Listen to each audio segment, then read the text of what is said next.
তোমরা জানো আজকে আমি কাজ করতে করতে একদমই কাহিল হচ্ছি না। এর কারণটা হচ্ছে আজকে আমার বাসায় কারেন্ট নেই। অন্য সময় হচ্ছে কি আমার আম্মু বলতে থাকে যে একটু হাত লাগা, একটু হাত লাগা, আমার সাথে কোনো কাজে হাত লাগা। ওই দিন তো আমি আমার চোখে কোনো কাজ দেখতেই পাই না। আমি বলি বলো আমাকে কি করতে হবে, বলো আমাকে কি করতে হবে। আর আজ যেহেতু কারেন্টও নাই, ওয়াইফাইও নাই, আজকে ফোনের দিকে এতটা আকর্ষণও নাই, আজকে হচ্ছে আমি খুঁজে খুঁজে কাজ বের করছি। আম্মু বলতেছে তুই হঠাৎ করে সায়েন্সের থেকে এইগুলো জিনিসপত্র কেন নামাচ্ছিস।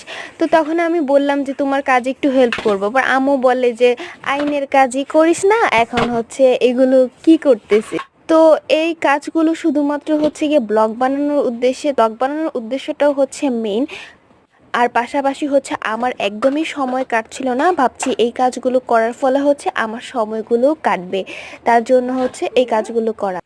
তো ঘটনা হয়েছে কি, আমি হচ্ছে খুবই বোরিং সময় পার করছিলাম, কিছু পরিষ্কার টরিষ্কার করছিলাম।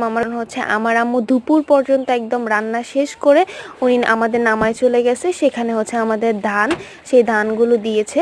তো ধান এখন হচ্ছে আনা নেওয়াটা একটু কষ্ট, তখন হচ্ছে আম্মুকে একটু হেল্প করি। তাছাড়া ওই বাকি সময় হচ্ছে গিয়ে ধানে একটু নাড়াচাড়া দিতে হয়, আম্মু সেখানে বসে হচ্ছে গিয়ে ধানের কাজগুলো করতেছে। তো আমি কি করব খুঁজে পাচ্ছিলাম না। পড়াশোনা তো হচ্ছে কি এত সময় ধরে করলে তো কাজই আসছিল, কিন্তু আমি তো এত দীর্ঘ টাইম ধরে পড়তেও পারি না।